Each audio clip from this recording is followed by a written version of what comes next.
જ્ઞાની બેને કહ્યું, આમને કહ્યું કે આપણે સદારામ ધામ બનાવીશું, એ લોકોએ કહ્યું કે અમે વીઘો જગ્યા આપશું, તો અમે એટલે છીએ ને એ લોકો અમારી જોડે એટલે છીએ, અમે સમાજ માટે કામ કરવા નીકળ્યા છીએ કે નહીં કોઈ વાદ વિવાદ કે પેલા કરશે આજ એ કરશે તો બાબાભાઈ બોલ્યા છે 10 વીઘા જમીન તો 10 વીઘા હું એમને આપીશ, સાચું ખોટું ન ઉગણજી?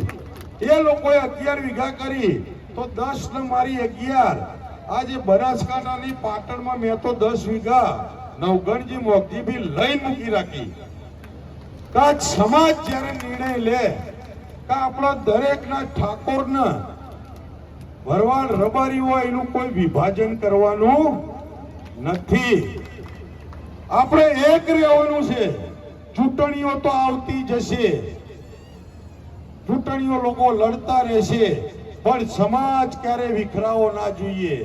આજ બાબો ભરવાડ કદાચ અમદાવાદ થી નીકળ્યો હોય તો આજ એક ઠાકોર સમાજ, આજ 42 ગોળ સમાજ હોય કે જાગીરદાર સમાજ હોય, જીવનમાં પહેલી વાર મારી દીકરીના ત્યાં આવી અને કદાચ 4000 લોકો આવીને મામેરું ભર્યું હોય, એ બદલ હું તમને ધન્યતા કહું છું કે આજ બાબા ભાઈનું જે પાઘડીનું ઋણ હોય, કદાચ મારી પેઢીની પેઢી મારા દીકરા, હું જતો રહીશ તો મારા દીકરા હશે ને તો તમારું ઋણ કોદાર ભૂલશે નહીં.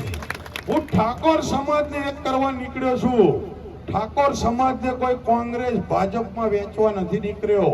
ચૂંટણીઓ આવતી રહેશે, જતી રહેશે, જેને ઈચ્છા થાય એને મત આપજો, એમાં હું કોઈને બાંધવા માંગતો નથી. પણ એમને કહ્યું હોય, મેં કહ્યું હોય, મેં તો 10 વીઘા લઈને રાખી છે. ટૂંક સમયમાં અમે હોસ્પિટલ માટે જગ્યા શોધી રહ્યા છીએ. એ ડોક્ટર સાહેબને 5 ડોક્ટર સાહેબની ટીમને સોંપ્યું છે.